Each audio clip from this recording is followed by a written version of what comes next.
नमस्कार मित्रांनो, आजच्या व्हिडिओमध्ये आपल्या सर्वांचं पुन्हा एकदा मनापासून स्वागत आहे. आजचा व्हिडिओ खास करून राशन कार्ड धारकांसाठी आहे. जे कोणी पिवळे राशन कार्ड धारक असतील, अंत्योदय राशन कार्ड धारक असतील, ज्यांना महिन्याच्या महिन्याला राशन दुकानदारातून काही धान्य, गहू, तांदूळ असं मिळत असेल, त्यांनी खास करून आजचा व्हिडिओ बघा. कारण की सरकारने नवीन नियमानुसार 10 निकष लावून दिले आहेत. जर तुम्ही त्या 10 निकषामध्ये बसत असाल तर तुमचं राशन हे कायमस्वरूपी बंद होऊ शकतं. असे कोणते 10 निकष आहेत ते आजच्या व्हिडिओमध्ये आपण बघणार आहोत. तर चला व्हिडिओला सुरुवात करूया. तर सर्वात प्रथम आपण बघूया, पहिला निकष जो आहे तो आहे वार्षिक उत्पन्न. जर तुम्ही ग्रामीण भागात राहत असाल तर तुमचं वार्षिक उत्पन्न हे 44,000 रुपयापेक्षा जास्त असेल तर तुमचं राशन हे बंद होऊ शकतं. हो, आणि तुम्ही जर शहरी भागात बिलॉंग करता, शहरी भागात राहत असाल तर तुमचं राशन उत्पन्न जे आहे वार्षिक उत्पन्न ते 59,000 रुपयाच्या आत असायला पाहिजे. जर ही उत्पन्नाची मर्यादा तुमची असेल तुमच्या उत्पन्नाच्या दाखल्यावरती तर तुम्हाला राशन हे रेग्युलर सुरू राहू शकतं, अन्यथा तुम्ही त्यातनं बाद होऊ शकतात. दुसरा मुद्दा आहे शेतजमीन. जर जो कोणी राशन लाभार्थी असेल, राशन कार्ड धारक असेल, त्याचा 12 अंकी नंबर असेल आणि तो दर महिन्याला राशनचा लाभ घेत असेल, त्याच्या नावे 2.5 एकरपेक्षा जास्त जमीन असेल, लक्षात घ्या, बागायती म्हणतो मी, बागायती 2.5 एकरपेक्षा जास्त जमीन असेल तर तो या योजनेत बाद होऊ शकतो. आणि 5 एकर कोरडवाहू, जिथे बागायत नाही कोरडवाहू जमीन असेल त्या लाभार्थ्याच्या नावे, तर त्याच्यापेक्षा जास्त जमीन असेल 5 एकरपेक्षा तर तोही या योजनेत बाद होऊ शकतो. तर लक्षात घ्या, हाही महत्वाचा मुद्दा आहे, त्यामुळे तोही तुम्ही. तिसरा मुद्दा बघूया. तिसरा मुद्दा म्हणजे राशन कार्ड धारक जो आहे, जो लाभार्थी आहे, त्याच्या नावे जर 4 चाकी वाहन असेल, कुठलेही ट्रक असेल, अजून कुठलं मोठं वाहन असेल, त्यामध्ये ट्रॅक्टर वगळून, लक्षात घ्या, ट्रॅक्टर यामध्ये धरलेलं नाही, ट्रॅक्टर वगळून जर तुमच्या नावे जर 4 चाकी वाहन असेल कुठलं तर तरीही तुम्ही या योजनेत बाद होऊ शकतात. मुद्दा असा आहे की केवायसी.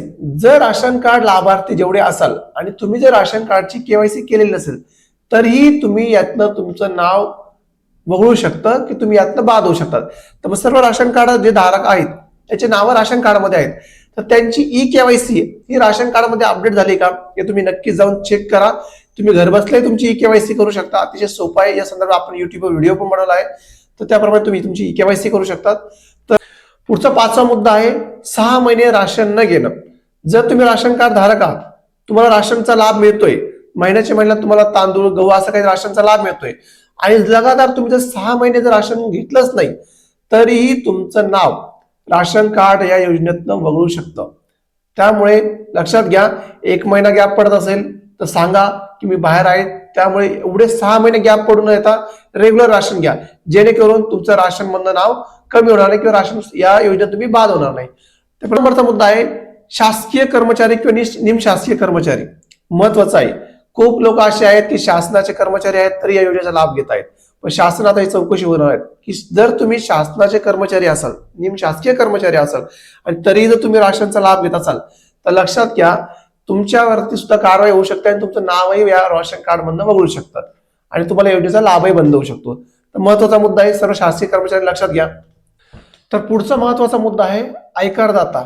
जर तुम्ही कुठलाही इन्कम टॅक्स भरत असाल, आयकर भरत असाल तर तुम्ही या योजनेत पात्र राहत नाही.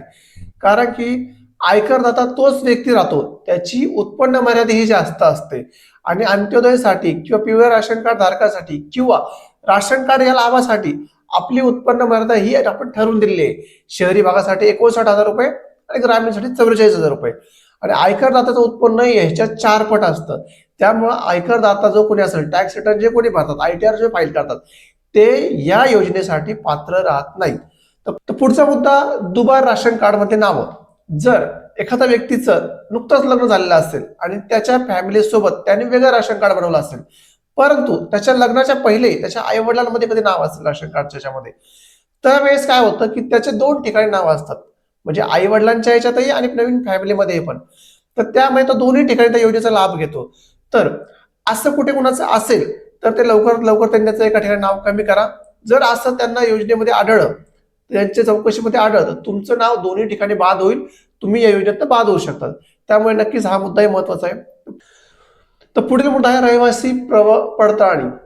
रहिवासी पडताळणी म्हणजे काय की बरेच लोक शहरी भागात राहायला गेलेत गावाकडनं, तर गावाकडे त्यांचं राशन मिळतंय, ते काय करतात, गावाकडे राशनचा लाभ घेतात, जो काही राशन योजना असेल, राष्ट्राचं धान्य वाटप असेल, ते गावाकडे त्याचा लाभ घेतात आणि राहून शहरामध्ये राहतात. तर अशा केसमध्ये जर तुमची चौकशी झाली आणि तुम्ही ज्या ठिकाणी राहतात त्या ठिकाणी तुमचं राशन नसेल, तिथं राष्ट्राचा लाभ मिळत नसेल, तरी तुमचं राशन हे बंद होऊ शकतं. तर अशा लाभार्थ्यांनी पण नक्कीच काळजी घ्या. जर तुम्ही त्या ठिकाणी राहत असाल तर तुमचं राशन कार्ड शिफ्ट करून घ्या, जेणेकरून तुमचं राशन बंद होणार नाही आणि तिथेही तुम्हाला तुमच्या राशनचा लाभ मिळेल. तर पुढचा मुद्दा महत्वाचा आहे, मयत लोक किंवा ज्यांचं वय 100 वर्ष झाले अशी लोक. लक्षात घ्या, बरेच राशन कार्ड लाभार्थी असतील किंवा राशन कार्ड मध्ये ही मयत झालेल्या लोकांची अजून नावे आहेत आणि ते लोक त्यांच्या नावाखाली त्या योजनेचा फायदा घेत आहेत. तर अशा लोकांनी जर चौकशी मंडळी आढळले तर त्यांचं राशन पूर्णपणे बंद होऊ शकतं. त्यामुळे त्यांनी एक काळजी घ्या, जे कोणी मयत झाले व्यक्तीचे नाव तुमच्या राशन कार्ड मध्ये असेल तर ते नुकतंच जाऊन लगेच कमी करा.